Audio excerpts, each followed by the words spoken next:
तो आइए दोस्तों, आज हम नया टॉपिक समझते हैं वायुमंडल की परतें।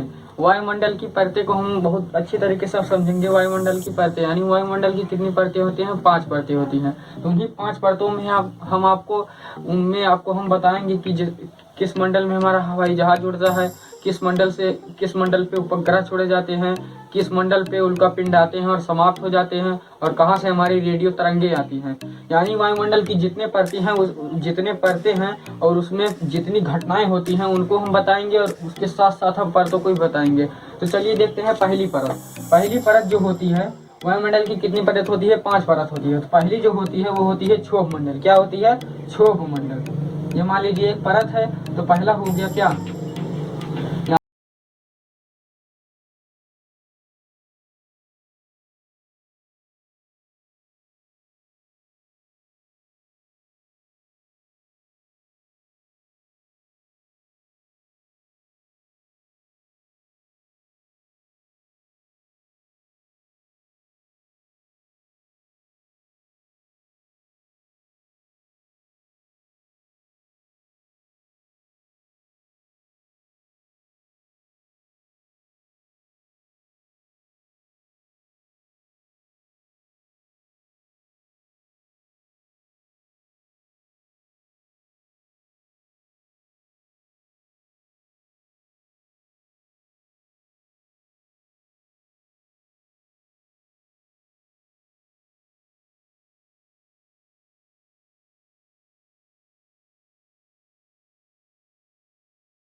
यहाँ पर उड़ता है। और हेलीकॉप्टर देखिए, हेलीकॉप्टर क्षोभ मंडल में ही हमारा रहता है, क्योंकि हेलीकॉप्टर जब उड़ता है ज्यादा ऊंचाई पर उड़ता नहीं है, वो दिखता है। तो क्षोभ हमारा अधिकतर जो हेलीकॉप्टर होता है वहाँ का कहाँ उड़ता है? क्षोभ मंडल में। 8 से 18 किलोमीटर की ऊंचाई के बीच में ही वह उड़ता है। हमारा दूसरा हो गया समताप मंडल। अब तीसरा देखिए, तीसरा हमारा होता है मध्य मंडल। क्या होता है? मध्य मंडल। इसकी ऊंचाई कितनी होती है? इसकी ऊंचाई होती है 80 से 400 किलोमीटर। कितनी होती है? जब आप 50 से ऊपर यानी 80, और 80 से जब ऊपर जाएंगे 400 किलोमीटर तक, तो वहां की ऊंचाई क्या होगी?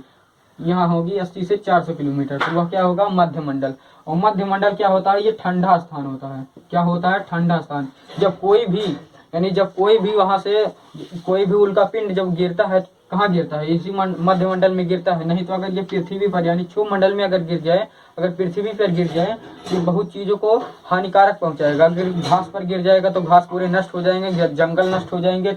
इसीलिए जब कभी भी उल्का पिंड गिरता है तो कहाँ पर गिरता है? मध्य मंडल में। ये मध्य मंडल में गिरता है, उसके बाद ये बहुत ठंडा स्थान होता है, यहाँ पर आते आते यह समाप्त हो जाता है, इसीलिए मध्य मंडल में गिरता है। उसके बाद हमारा मध्य मंडल के बाद आता है आयन मंडल।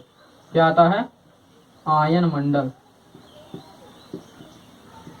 देखिए आयन मंडल की ऊंचाई क्या होती है? आयनमंडल की ऊंचाई होती है 400 से, यानी 8400 से हमारी इसकी ऊंचाई होती है 1000 किलोमीटर। इसकी ऊंचाई क्या होती है? 8400 से 1000 किलोमीटर आयनमंडल की ऊंचाई होती है। आयनमंडल में क्या होता है? रेडियो तरंगे निकलती हैं। क्या निकलती हैं? रेडियो तरंगे। रेडियो तरंगे जो घर पर हमारे रेडियो होते हैं, रेडियो तरंगे वही यहीं से निकलती हैं। यानी जितनी नेटवर्क की सुविधाएं हैं वो कहाँ से आती हैं? आयनमंडल से। देखिए मोबाइल में नेट चलता है, उसके बाद वहां पर नेटवर्क आता है, रेडियो तरंग निकलती है, सब कहाँ से होता है? आयनमंडल से, जो कि कितनी ऊंचाई पर? धरातल से अब जान लीजिए 8400 से 1000 किलोमीटर से, यानी 8400 किलोमीटर से 1000 किलोमीटर तक की ऊंचाई पर कहाँ से हमारी आती है? रेडियो तरंगे, नेटवर्क, ये सब हमारे कहाँ से आते हैं? आयनमंडल से। और सबसे आखिरी हमारा पांचवा जो है, वो हमारा पांचवा क्या है? देखिए ये हमारा आयनमंडल के हमारा जो पांचवा है वो सबसे है वायुमंडल। इसको क्या कहते हैं? वायुमंडल। इसको वायुमंडल क्यों कहते हैं? क्योंकि ये सबसे बाहरी परत है, यानी सबसे जो ऊपर रहेगा वो क्या रहेगी? सबसे बाहरी परत। तो ये है बाह्य परत, ये मतलब वायुमंडल है। वायुमंडल की ऊंचाई कितनी होती है? 1000 से 10,000 1000 से 10 किलोमीटर, 10,000 किलोमीटर होती है इसकी ऊंचाई वायुमंडल की। और वायुमंडल पे क्या छोड़े जाते हैं? सैटेलाइट।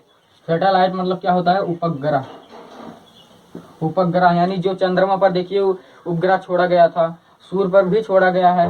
तो जो चंद्रमा पर देखिए दूसरी तीसरी बार छोड़ा गया, उसके बाद फिर यहाँ पर जो भी सैटेलाइट यानी उपग्रह छोड़े जाते हैं वो कहाँ पर छोड़े जाते हैं? वायुमंडल में, सबसे ऊपरी परत में हमारा उपग्रह छोड़े जाते हैं। और देखिए रेडियो तरंगे हमारी कहाँ से आती है? यानी नेटवर्क की सुविधा कहाँ से आती है? आयनमंडल से।